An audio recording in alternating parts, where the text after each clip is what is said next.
20, waduh, visanya susah setengah mati. Demikian juga dengan misi kebudayaan. Nah itu saja sih catatan yang tampaknya banyak di antara kita yang punya ekspektasi ke sana yang tidak terpenuhi. Selebihnya G20 adalah sebuah kerja keras Indonesia untuk bisa menjadi pemain besar di dunia dan itu berhasil.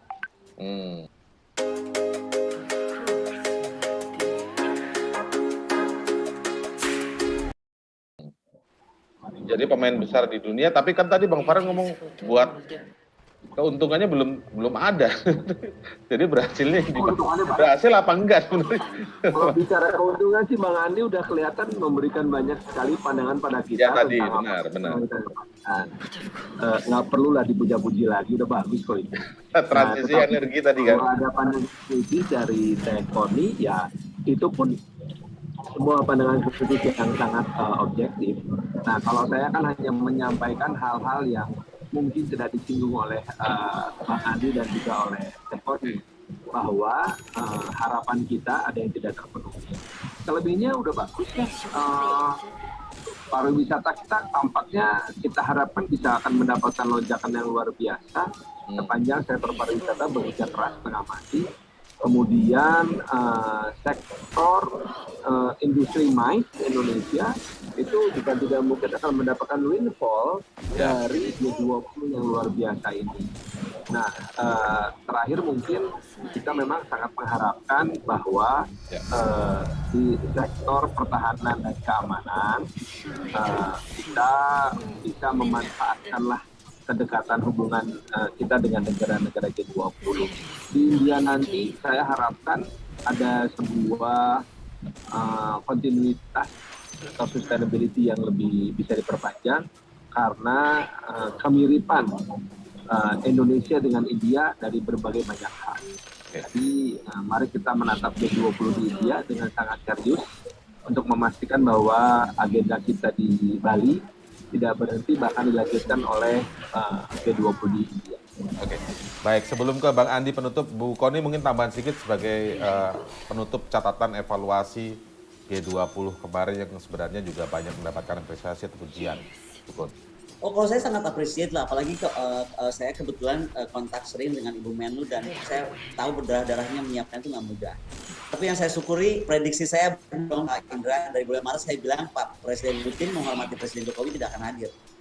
Meskipun di Valdai ada hints hadir, tetap saya bilang nggak akan hadir karena menghormati Presiden Jokowi dan saya senang prediksi saya berhasil. Kenapa? Karena dia akan datang dengan 11 pesawat Pak Indra. Sebenarnya nih Presiden Putin juga akan datang dengan 11 pesawat, ada Antonovnya lengkap semua. Bisa dibayangin nggak kalau ngambek gitu? Kita bisa semua orang malah terdampaknya. Itu kan kita untuk Amerika aja kita 1 jam clear air. Ya kan itu cuma dikit. Nah, apalagi untuk Presiden Putin.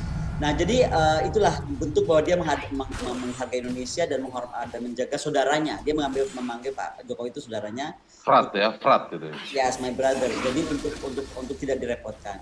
Intinya kita sangat appreciate apa yang dicapai dengan segala susah payah dan bagaimana gegap gempitanya keren banget lah. Pak Wisnu saya nggak pernah salah kalau bikin panggung. Jadi keren abis. Pak Jokowi juga bagus sekali gitu. Tetapi sekali lagi kita kan lihat result ya. Kembali ke result dari pandangan saya itu tadi ada merasa pembajakan dan terlalu dipolitisasi. Oke, baik. Bang Andi, boleh digambarkan nanti apa yang disampaikan di Valdai Club? Karena ini terkait dengan reaksi Rusia seperti apa kira-kira. Bang Andi sebagai penutup juga.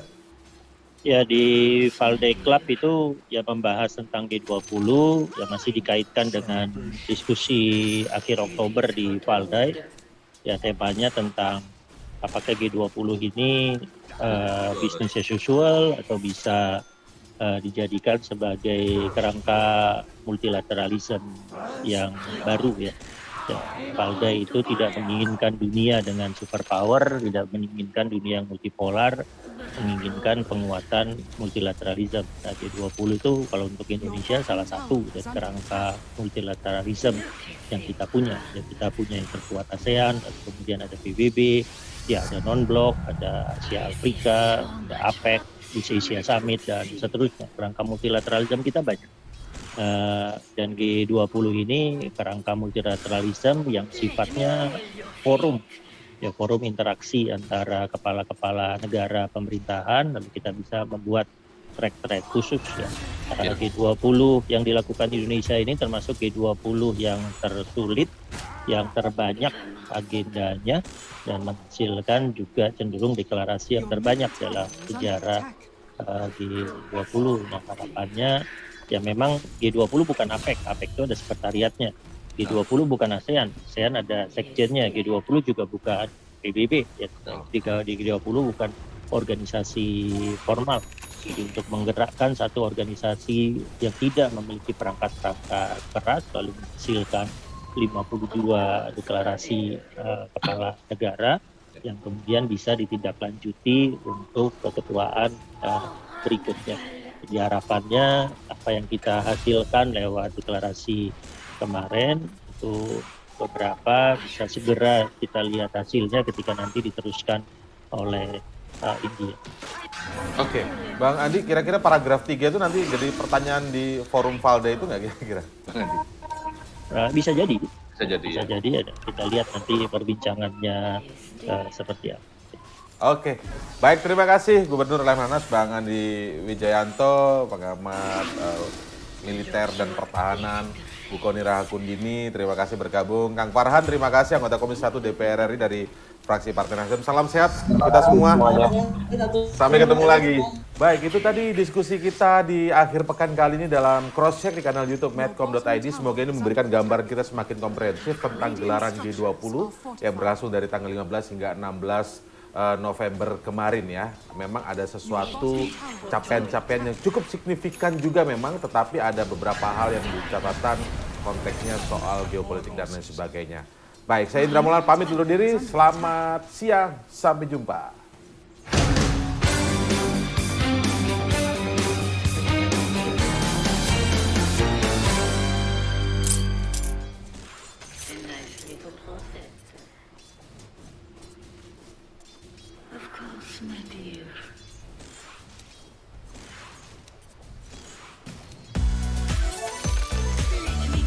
Cukup satu website untuk mulai cari hunian yang oke. Kini semua ada di jarimu. KPR pasti BTR. We're in a completely financialized world, but it's not just a financialized world. The finance became digitized. So finance is a network. Finance is information. So what we have is a hologram of reality. And the trouble is that hologram is created by elites. Yeah. And when the elites do not forget the masses, the 1% forget the 99%, that's when the empires fall.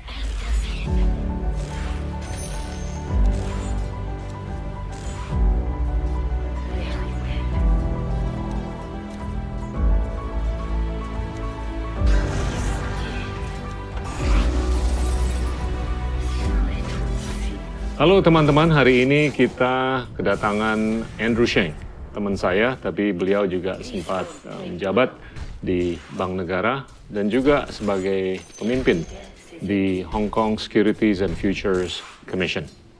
Hi Andrew, thank you so much for coming on to our show. Thank you very much, Pak Gita. You call me Gita, don't call me Pa.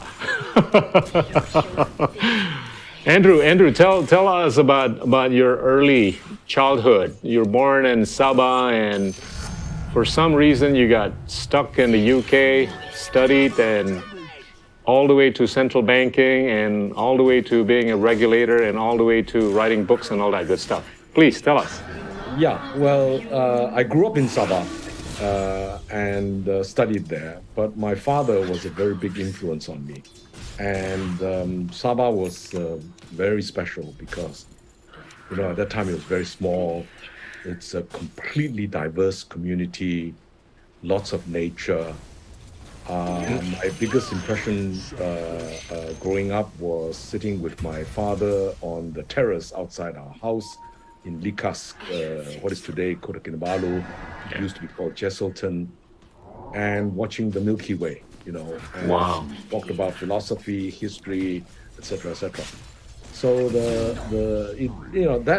reflecting back, it kind of gave me the kind of a big picture view of life rather than just focusing on the micro. I studied in Sabah College, and then I went to England to study. In those days, my generation mostly went to England. Those who got scholarships went to Australia and Canada. Those who went to Australia and Canada hardly ever came back. Those from England always came back. Those to America, half came back, half stayed. So it's interesting times. My generation. I went to join Bank Negara, the central bank, and rose in the ranks. And then in '89, the World Bank invited me to do a study on bank failure and restructuring throughout the world. Malaysia went through a fascinating period of after the Volcker shock. Actually, thinking back now, it was part of the Volcker shock. Interest rates went very, very high. Companies went over-borrowed. We had to tighten. And then, the shock went through the system. And then the first deposit cooperatives failed. I was then the advisor, what was the equivalent of assistant governor today, in charge of bank regulation. And the governor told me to clean up the banking system. So I prepared for the shock of the economy on the banking system. But it was the deposit cooperatives, which were regulated by the agriculture department, that failed first. And it taught me a lot about bank failure. And, of course, after these failed, the shocks were on the finance companies in Malaysia, and then on some of the smaller banks. And so we had to clean up all this. And I was so tired after that. So when the World Bank invited me to do some research on failed banks, it was really eye-opening because wherever I went around the world, the same conditionings were happening. Banks were failing. So I wrote the book on that subject, or rather wrote most of it, but edited 8 case studies, which was very helpful for developing markets on how to deal with financial crisis. And then I went to Hong Kong as Deputy Chief Executive of the Hong Kong Monetary Authority under Joseph Yam. This was an opportunity to be there between the 93 to 2005. That during that period when Hong Kong was returning back to China. So it was a historic moment. So we lived through the Asian financial crisis. At that time, I was the deputy governor in charge of the liaison with the whole of the East Asian, all the way from Japan, down to Thailand, Indonesia. That's how I got to know. But I got to know most of my central banking friends in ASEAN through my days in Bank Negara. So the network was extremely useful. And then when I saw the kind of Western media and the academics, blaming the victims and saying, you are the, victims, and therefore it was all your mistake. And I said, it can't be. The year before, they gave a clean bill of health to Indonesia, Malaysia, and even South Korea. And in Thailand, they said, well, you had a little bit of problems with exchange rate. Boom, one by one. It was like a domino effect, chain reaction. So I wrote the book in 2009. I wrote most of it during my spare time. Every Christmas, I would go to Bali, sit down and write. And that was my book, which Cambridge University Press published. And it basically said this is a network crisis in which, of course, East Asia was the global Asian supply chain, just like, Germany was the head of the European supply chain to supply America. Japan was the head of the Asian supply chain. And we were basically dollar-based. And a lot of people got rich. And then it went to their head. They over-borrowed in dollars. And when the yen started being volatile against the dollar, and the Japanese economy got into trouble, the Japanese bank pulled back all their dollar lending, and the rest of Asia had a heart attack. That was essentially what it was. And in the dollar-based network, all you need was the U.S. to release the lender of last resort facilities, but the US refused to do so. Until they realized that South Korea, which was really not that badly in debt, also got the contagion, right? And the U.S. did this because they had troops in South Korea, and so it became a geopolitical issue. I mean, they as you know, they did not lend to Indonesia without very stringent conditions. Right. Also lending to Thailand with very stringent conditions. So the Asia financial crisis had a big shock on the region, and I wanted to tell the story from our side of the picture, rather than, you're the victim, you had bad politics, you had bad governance, therefore the trouble is yours. I said, hello, we were told we were healthy, and suddenly we had a heart attack, and next door also had a heart attack. So it's a little bit like COVID, right? I mean, of course we did not take care of our health as well, because we were high on debt. And that's the other issue that the insight that I got from. That's why the book is called From Asian to Global Financial Crisis, because the whole issue was that the financial system was dollar-based, and the democratic politics was not to raise taxes because the rich people won't allow, and then to spend a lot of money on welfare, which means that you always run a deficit. But if you are the advanced countries, the reserve currency countries, you can always print whatever you want, because the rest of the world will use it, because they use this as a reserve currency. So you had no fear of devaluation, you had no fear of capital outflows, and therefore you had very lax monetary and fiscal policies. Yeah. And that's how the world went from debt from 100% of GDP in 1980 to today 470% of GDP. That's crazy. Debt for the whole world, right? Yeah. Okay. And so this has become a debt-inflated world. And secondly, why did climate change happen? Well, climate change happens because of excess human consumption. Yeah. But how did you get excess human consumption? You can only excess consume if you have somebody's willing to borrow. So as long as you can borrow, you can access tomorrow's resources, and therefore we are consuming global resources with what we thought were no consequences, except that we're killing biodiversity, we are destroying our environment by polluting the waters and the air, and at the same time we're creating massive inequality. Right? So when interest rates goes to zero, it's not the poor that gets the money at zero interest rate. Let's put it this way. It's the rich that gets this at negative interest rates. Yeah. Okay. That's a vicious cycle that you It is just a drawn. vicious cycle. And I want to backtrack a bit. I want to drill down on these points in terms of how this credit creation has been the devil, and how it is likely to continue affecting the climate in a bad way. But backtrack to the point where how you compare 2008 vis-a-vis 97, 98, right?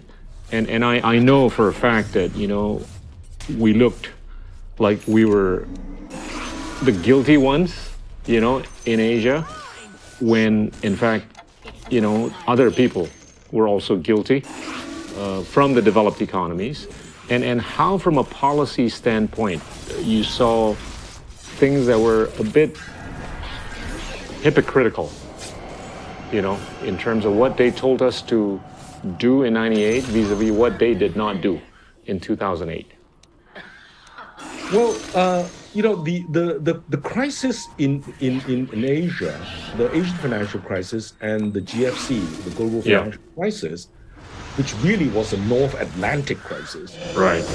Rather than the world crisis, but of course they were the biggest reserve currency areas, was identical in the sense it was basically a near fixed exchange rate problem, right? We were not strictly pegged against the dollar, but because we're on the same supply chain, there was a very interesting times, right? The rupiah was roughly 2,000 to the dollar. the baht was 25 to the dollar, ringgit was 2.5 to the dollar, the peso was around 25 to the dollar, and the Taiwan dollar was around also 25 to the dollar. So, 10 to 1, roughly speaking, and we're very stable because we're all using the dollar. In the European case, they in 1999 they became one currency, right? One currency area without similar fiscal discipline, right? And so the serial borrowers, like the southern European countries, fudged their numbers. We all know this, right? They declared that they met the Maastricht maximum fiscal deficit of 3% of GDP, but below the line fiscal deficit was much worse than that. And so the result was that with a fixed exchange rate, the biggest lesson that I learned in Hong Kong, which had a currency pegged against the dollar, was that you cannot afford to have productivity lower than the benchmark currency country. I agree. Right? If you do that, if the surplus countries are not willing to lend to you, you're going for default. Right? That was the discipline of the fixed exchange rate. And of course, in Europe, that's the same thing happened. Fixed exchange rate, laxity in the fiscal side as well as banking side. Guess what? In the Asian financial crisis, Japanese banks, American banks, local banks over-lent to Asian borrowers. Okay? Once they pull the credit, heart attack. In the European crisis, German banks, surplus banks, Netherlands banks, et cetera, lend excessively to sovereign Greek, Italian, Spanish, Portuguese, Irish, etc. Credit. Okay, and of course when the shocks came from the subprime, it was all related because the European investment banks and fund managers borrowed in dollars. All right, invested in subprime and other derivatives. Then when the subprime crash came through, they were short of dollars to meet. So the result was, and then once that happened, it exposed that these banks had a lot of exposure to the PIGX pigs countries, right? The Portugal, Ireland, Greece, and Spain, right? And so the result was the minute you try to tighten, these guys die exactly like what happened in Asia, right? The minute you squeeze the tightening, and of course the European Central Bank was supposed to lend, but they had no one fiscal policy. It basically, Germany said, "Look, I am not going to underwrite everybody. If I underwrite everybody, I will die." Right? So the Germans learn from their experience because they said they did best. They adjusted the real economy to fit the euro. The others did not adjust, and you're expecting the Germans to bail out. The German public says no way, right? So the result was the only thing that saved Europe was that because as a whole, Europe is rich. Mario Draghi then said, I'll do whatever it takes. But actually, legally and technically, whatever it takes is conceptually correct. Legally, technically, not quite correct, but doesn't matter. The market believed him, and everything stabilized. Then the situation became how much the surplus countries were willing to help the poorer countries, the deficit countries, the southern states. So that's where the similarities are. And to that extent, we have similarities because both Europe and Asia were, basically supply chains to America, right?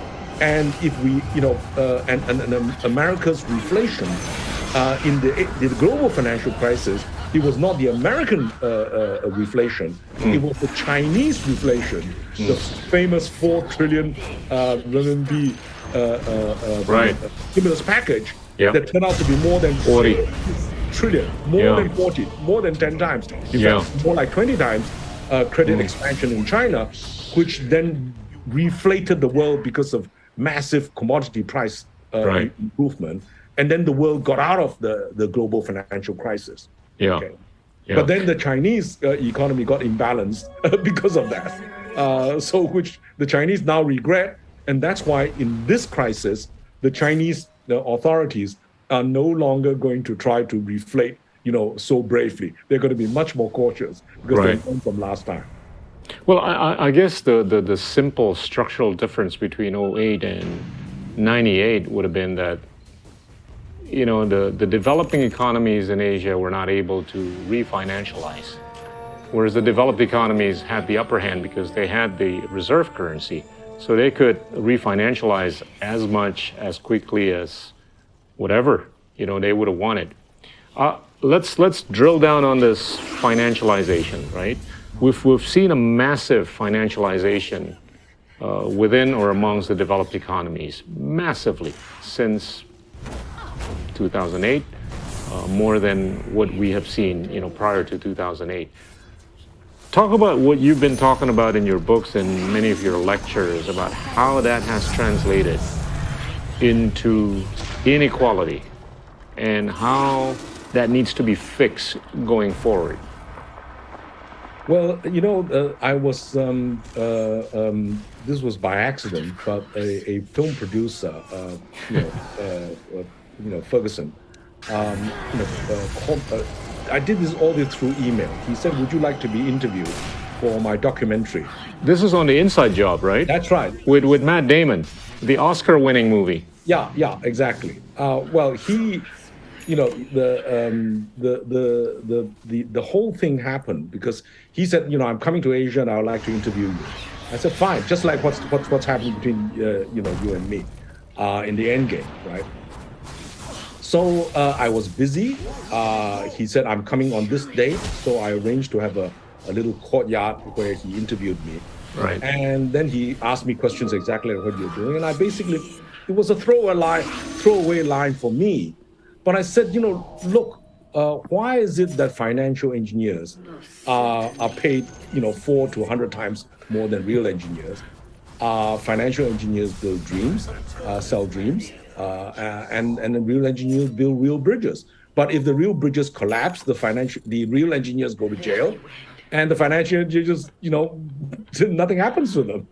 They keep them. And they could turn out to be nightmares, the dreams. Absolutely, and the financial engineers were creating what Warren Buffett called weapons of mass destruction, right? And they got away with it. So the result was this massive inequality. Okay, there was no discipline. The real problem of financialization is what the Hungarian economist Kornai called the Soviet system collapsed because it had no hard budget constraint.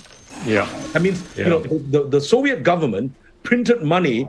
The famous phrase was, the Soviet government pretended to, the Soviet people pretended to work, and the government pretended to pay them.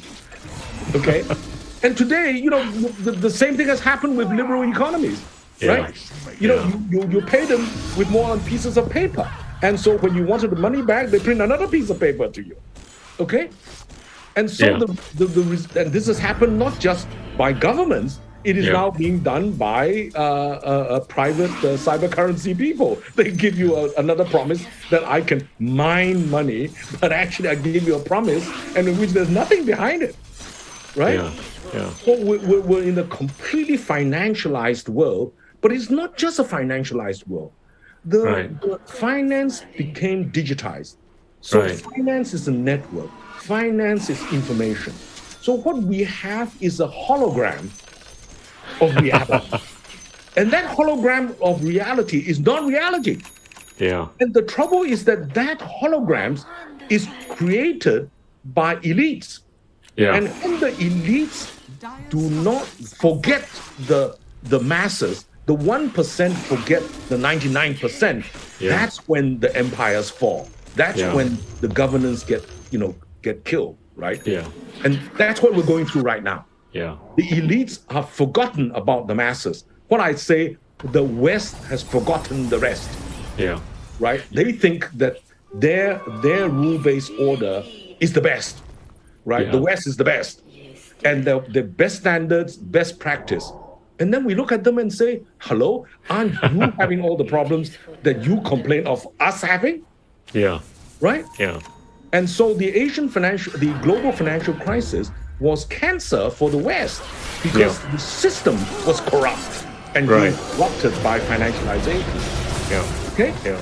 And then they try to impose that cancer medicine on the rest of the world in what is called Basel III. Yeah. And then at the first sign of the pandemic, they postponed Basel III. And so I asked my fellow regulators throughout Asia, I said, you wasted 12 years of your time preparing for the crisis. At the first sign of trouble, that medicine is postponed, not necessary, right? Kicking the can down the road. Yeah, you kick the can down the road. And so why are we in the emerging markets eating cancer medicine when our problem is dengue, malaria, right? Yeah. We need to fix our basic credit risks, which is very basic, not these very sophisticated, how do I manage very sophisticated derivatives, okay? So it's a real issue that, you know, the West has problems dealing with at this point in time. So we live in an era where there's been tremendously low interest rate environment for a long time. That's right. By way of which the developed economies have taken advantage of that to basically allow the elites to borrow at a much greater extent with much greater velocity than the non-elites, as a result of which there has been greater inequality between the developed and the developing, and within the developed between the elites at the top and the non-elites at the bottom, right? And you've alluded to this many times in your speeches and lectures, in that the developed economies have been able to borrow from the emerging economies, which have unfortunately or fortunately been blessed with higher, or if not much higher, savings rate, right? So if we were to want to fix this inequality, we could do many things, right? One, we have to make sure that, you know, there's less degree of financialization. And if you were to financialize, you make sure that there's proper redistribution of wealth, all the way from the top to the bottom, or all the way from the bottom to the top. And you have mentioned that, you know, now that there is a correction to the low interest rate environment, that things are ticking up again, right? Is there better hope now for seeing less financialization and seeing less inequality, using your argument? Well, you see, life has always been unequal, right? Yeah. You all know this. The French philosopher said, you know, man is born in free, but everywhere he is in chains. And today's we are either in supply chain or we are blockchains, right? You know, that's the reality. Yeah. Or we are Almas Hybrid, exciting performance. tied the minute we are born. You know, we are only umbilical cord cut, and then we have to live. But the baby needs the mother, needs the parents, right? You know, and there's a period of nurture, right? Nurture in which, you know, we live. But there is always risk, right? The issue. I just share this insight with you. I was very fortunate. I was invited to go to Dunhuang, which is the end of the Silk Road, you know, in China. And you know, if you look west, you know, towards the you know, Europe and the Middle East, it's 1,000 miles of desert. If you look east, still there would be at least another few hundred, you know, 1,000 miles of desert before you get to Beijing and the prosperous areas the other way around. So I stood standing at the desert and looking at the camels. I asked myself, could conventional finance these caravans? Yeah, I know. I saw that. No collateral. Yeah. There's no way you can collateral. There is absolute governance, because if you don't trust the caravan people, they will steal you blind. They will get robbed blind. They will get lost in the desert. So the caravan is equivalent of today's unicorn. Right. one in maybe, 20, 30. 100 or 1,000 or whatever. will actually succeed, right? Yeah. And if they succeed, they bring the cargo back. You make money. You are wealthy beyond your means, and so therefore, to a large extent, it is about risk. Correct. But risk can only be managed by trust, and that's exactly Islamic finance, because Islamic finance is equity based.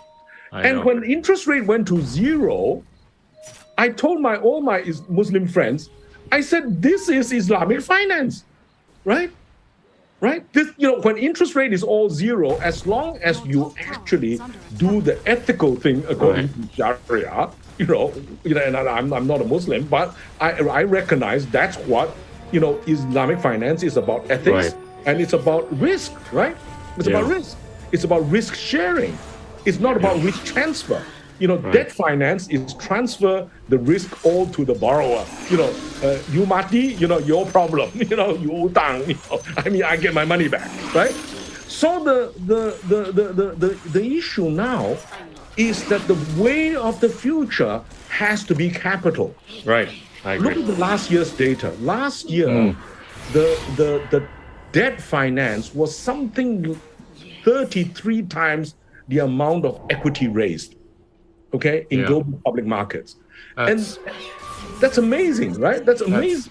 Now, if the flow is so skewed towards debt, that means all the borrowers are getting more and more leveraged, right? And that means the system is getting more and more fragile, right? And so, are you surprised that when the debt system fails, the central bank has to come in and buy up all the debt that they can and transfer it onto their balance sheet? But who ultimately owns the debt of the balance sheet is the rakyat, right? It's the people, okay? So in fact, you're transferring the debt from the left hand to the right hand. And you say, everything's okay. But it's not okay. Because structurally, how can left hand of an old man like me rescue my right hand? It cannot be done. Yeah. I can only solve this out if I consume less, right? I harm less the environment, and when I pass on, it will be ashes to ashes, right? I mean, I hope my ashes will benefit the earth, right? I mean, that's all that we really should be caring about. But the present system of financialization increases the fragility, exclusivity, increases, turbocharges unfairness, and worsens the environment. And that is something we need to change. I agree with you. I'm with you in that financialization entails fragilization. That's right. Of the economic structures, even societal structures, right? And we're sitting here being stared at by so much liquidity, and I fail to understand why so much of that liquidity is being geared into fixed income instruments as opposed to equity instruments. And your caravan metaphor, I think it's a perfect example of how people in the past were willing to take an equity risk as opposed to a fixed income risk. So my question to you is, how do we get people, government, cultures, societies to take on more risks, to take on more equity risks as opposed to fixed income risk? And I think that's a structural challenge going forward, right? It would not be relevant of a question or a challenge if there's no liquidity. But right now there's so much liquidity in the market. If you take a look at the M2, globally speaking, it's way in excess of $100 trillion. We got to do something about tweaking that to more of the fixed income risk-taking, capabilities. Well, let me make this a very simple story. And Gita, your website is all about storytelling. And I came to realize that if I tell it in very complicated models, very technical terms, people don't get it. Right. But the story is really about asset allocation and risks. Okay? So think about, all of us as a family. right? Yeah. The papa, the father is or the mother, it doesn't really matter, is the head of the family and very rich. And he has three choices. He can put the money with a bank, which means that the richest guy in the village or the city, etc., and he will get very low return on it. Okay? Right?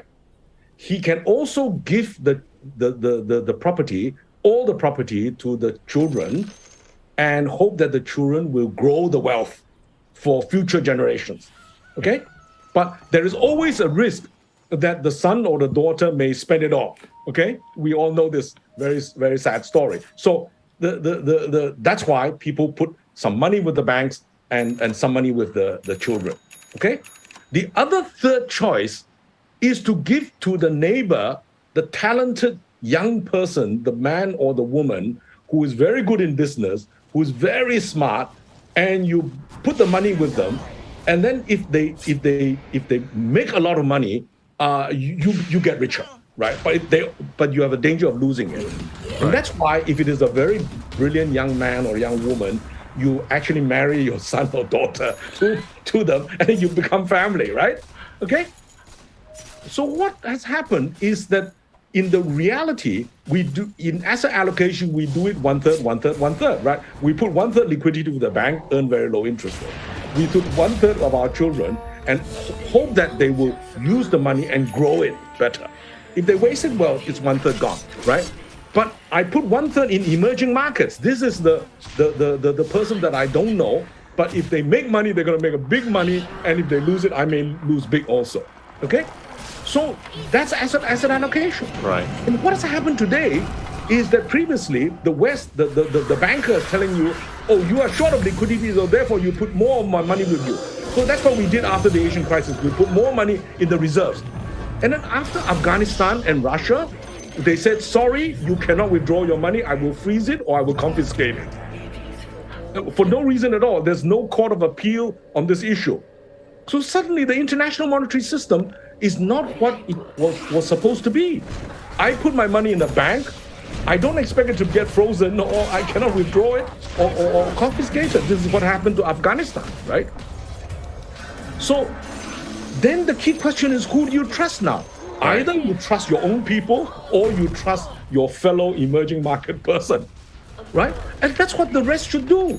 Yeah. If the West plays by a very different rule for what they profess, the rest must think for ourselves. Yeah. Now, here is the crux of the question. A young person asked me one day, he said, what is my best asset? And where should I put my money in? I said, you don't realize your best asset is yourself. Correct. You must trust yourself. You must have confidence in yourself.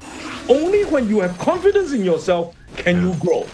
If every day you said, well, I am not better than the best. The guy in the Hollywood is best. The guy in Silicon Valley is best. Hello, Indonesia has produced Gojek. China has produced Alibaba, right? Yeah. All these are ideas that came out of the blue and became unicorns. So we must have confidence in ourselves. Yeah. And when we have confidence in ourselves, and we put money in our own people, in our friends and neighbors, everybody benefits. Yeah, I agree. Look, I want to put this in the context of how money is only going to grow, right? Demographics in the next few decades is only going to get older. Savings is only going to go up. And money can only be invested in a finite number of asset classes. Intuitively, cost of capital will only come down, right? If cost of capital will come down in the next few decades, there is that perennial risk of this elitization of money that you've been talking about, alluding to in many of your lectures and books. Right? The elites being able to take advantage of that liquidity much better, much faster, much more than the non-elites, right? So the risk of elitization. So that could only be compensated, if not, challenged by our being able to teach as many of ourselves as possible to be much more entrepreneurial, right? To take on risks. Now, with this in mind, we're seeing this trend in the last few years of definancialization, right? Decentralized finance by way of blockchain that has been able to decentralize. And if you take a look at the Gen Z members or even the younger ones, they seem to have no issues at all with anything that's so disruptive with respect to centralistic systems, right? Does that give you more hope that entrepreneurship is going to rise much more than we've ever seen in the last few decades? And money is going to be better used for these up and rising entrepreneurs, more in an equity story as opposed to a fixed income story? You know, you put your finger on the issue. Yeah. The key question again is, do I trust my children and my children's children? Or do I trust some banker who will take my money and laugh all the way to the bank? That's the issue. Right. And you know, so the key question really is, what is money? Money is a social construct. It is imagination. Yeah. Right? There was this English physicist called Frederick Soddy who basically said the real economy, which is nature, cannot grow more than in arithmetic terms 3 to 5% per year.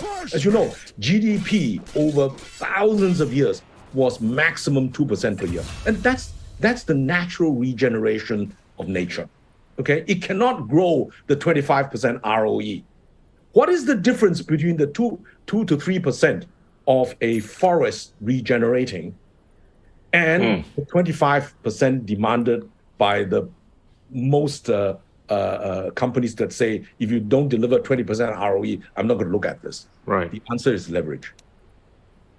Right? If I leverage my money to buy this forest, I will be able to get 25%. But if something happens, Yeah. all my leverage will go and the whole system goes bust. Right? That's exactly the problem that we face now. Yeah. So the elites are creating money as if it was a opportunity to take money from everybody. The old Chinese saying was, you muddy the water in order to catch fish. When the thing is too opaque, you'll never be able to catch fish because the fish can see you coming. But if it was muddy, the fish doesn't know where it goes and somebody catches it and eat it. And so the rest, we don't know whether there's still fish left, in the pond, right? So that's exactly what has happened with financialization. Yeah. They make it more and more complicated. So less and less people understand. So less and less people understand. They will leave it to so-called experts to manage that money. And the expert will bring out another Nobel laureate or whatever to say, my model is best. Or another fashionable term, ESG, it is going to be the best. But is it the best? I don't know. Whatever everybody says, it becomes the best. Sometimes, somehow or other, I seem to lose money in it. Ultimately, I have to trust myself, right? I have to trust my children. So where does SEFI, which is the centralized financial system, everything goes clear through a central bank. And ultimately, foreign exchange gets clear through the New York Fed using the SWIFT system. That's hierarchical, top-down. Everybody sees, the people at the top sees everything that's happening at the bottom. The reason why the millennials like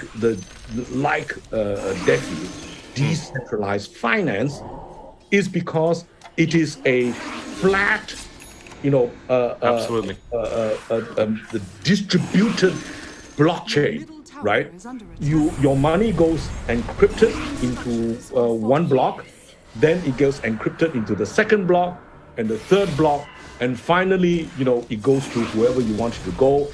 Nobody's supposed to be able to see it. But of course, that's not true. Some of the blockchain can be decrypted.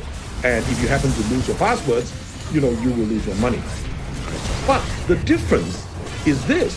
the millennial is sitting every day on their computer or their mobile phone, and they say, "Look, Gita, I want to pass some money to you, and I will give you some of this in cyber currency." and the other side, they don't care if the cyber currency is going up and down, because they know the markets are going up and down anyway. Right. So so you get a scale effect. The more people that use that Bitcoin or Ethereum or whatever cyber currency, the value goes up. Now, the value has gone up mostly because QE has brought the fiat money up. Right. Right. And now that QE is being contracted because of higher interest rate, the bubble in the cyber currencies are also deflating.